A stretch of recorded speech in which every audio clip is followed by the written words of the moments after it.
అయ్యేసరికి నా బిడ్డ శ్రమలో లేకుండా జ్వరానికి పట్టుకొని ఉన్నాడు. బిడ్డ కోసం నేరుగా ఇంట్లో పోయాను. పోయేటప్పటికి రెడీగా కర్రలు పెట్టుకొని ఉన్నాడు. పోయిన వాళ్ళందరినీ అద్దం బయట నెట్టేసి సావు దెబ్బలు కొట్టినా కూడా ఆయన నువ్వే ఉండవు, బతికించినాను, చంపేసినాను అని కాసేపు అందరినీ అరిశాను. కానీ నా మాటలు ఏమి వినిపించుకోలేదు.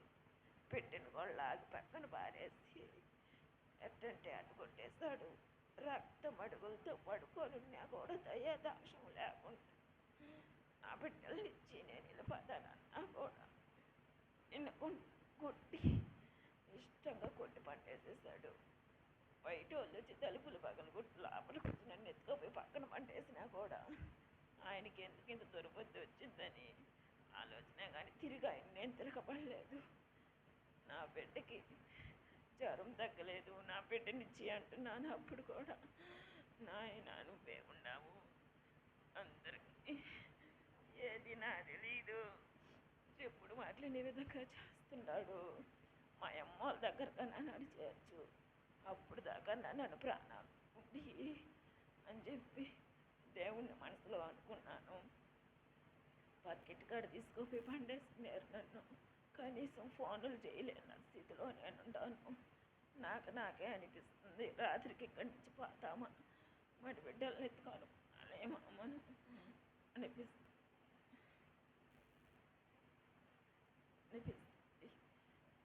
ఏదో వాళ్ళకి చెప్పి ఒక నెంబర్ నాకు దగ్గర ఉంటే ఫోన్ చేయించి నేను మా ఇంకోళ్ళు వాళ్ళు కలిసింది మాట్లాడి నేను వద్దన్నే వచ్చినా కూడా నా బిడ్డలంటే నాకు ఎంత ప్రాణం అంటే నాయన అడగని దేవుళ్ళు లేరు. చర్చికి కూడా పాత నేను వస్తున్నాను. వాళ్ళకి గ్రహాలు అంటే పిచ్చి, వైద్యులు అంటే పిచ్చి. ఆ ఓట్లలో నన్ను బాగా ముంచేస్తున్నారు. దేవుడి సన్నిధిలో నన్ను బాగా లేకుంటున్నాడు. నాయనని ప్రార్థన చేసుకుంటున్నాను. నా బిడ్డలంటే 10 సంవత్సరాలకు నాకు పుట్టినేరు లేకుండా ఆ బిడ్డలంటే ఎంత ప్రాణం అంటే అంత ప్రాణం నాకు. ఆ పట్టణం నుంచి కూడా నా బిడ్డలు నాకు నాయన పెట్టుకుంటున్నాను. 10 గంటలు 11 గంటలకి వీళ్ళందరూ వచ్చేసరికి నా బిడ్డని నాకు ఇచ్చే స్థితిలో నేను ఉంటాను.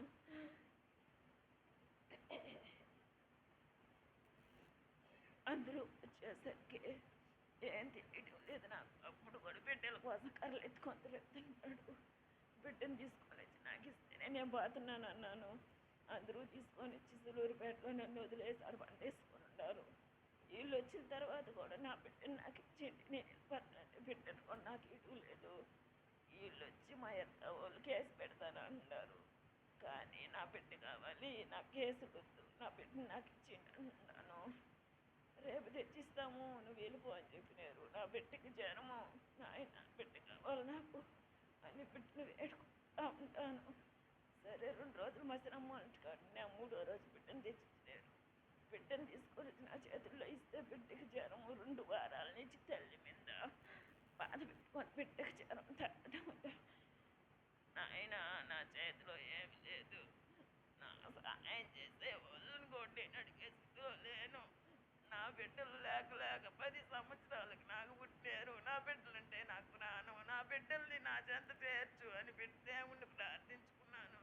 నాకు వచ్చి నాని ప్రార్థన, నా ప్రార్థనను వాళ్ళకిచ్చిన ఆయన ఏ రోజు నన్ను ఇచ్చి చేసినారే కానీ నేను సుఖపడలేదు.